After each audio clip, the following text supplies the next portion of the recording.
Good morning, Isaiah. How are you today? Okay. I'm looking forward to our session today. I hope you like what I have planned. I am going to share with you some information about what ADHD is, how it shows itself, and how you can be successful in school and life with the right support. How does that sound? Good. Okay, sit back and relax because we are going on a car ride. Have you ever played this game before? Yes, it was one of my favorites when I was younger. Before we go too much farther, I want to show you a short video clip. Let's watch this together.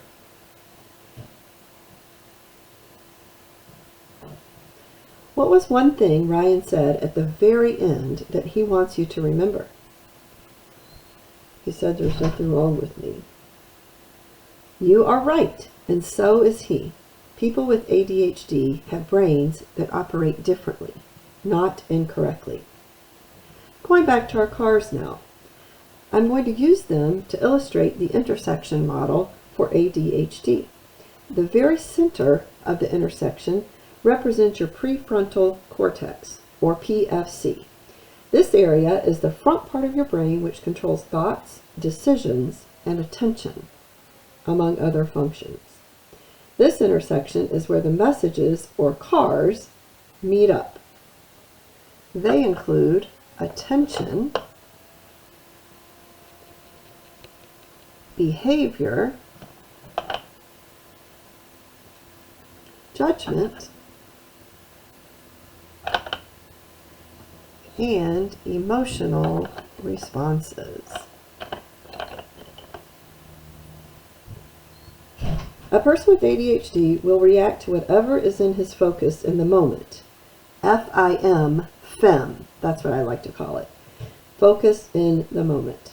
Because there are no stop signs or traffic signals to control which message gets through, the one that is the strongest or fastest in that moment will get through. Here's an example.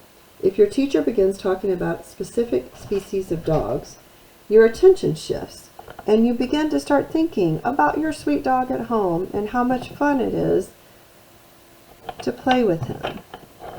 Meanwhile, the emotional response of that fun takes over and your attention is no longer focused on your teacher.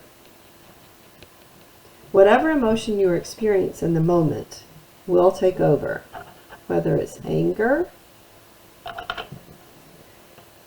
worry,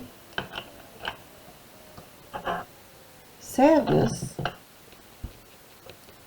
or even excitement. People with ADHD can also experience a lot of anxiety. This is because they are often internally hyperactive, thinking about 4 or 5 things at one time. This frenzy becomes overwhelming and anxiety takes over.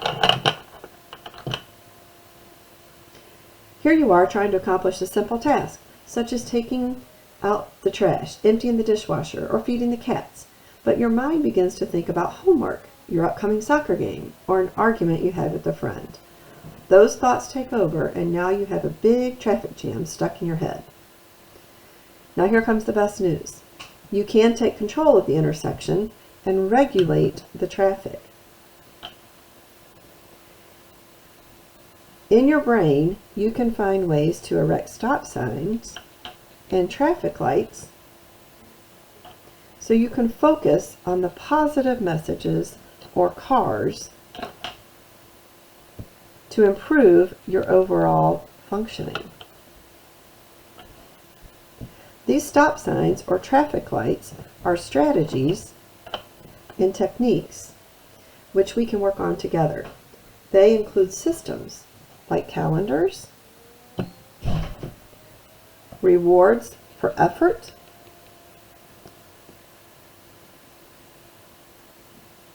and making to-do lists.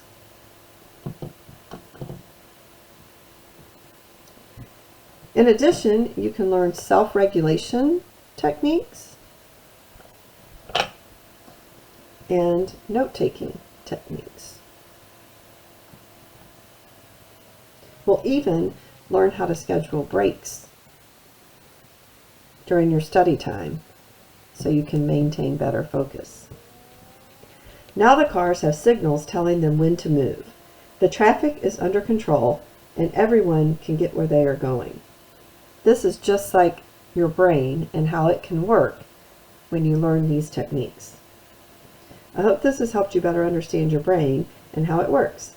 By working together, we can establish the signals in your brain that will help you work at your very best.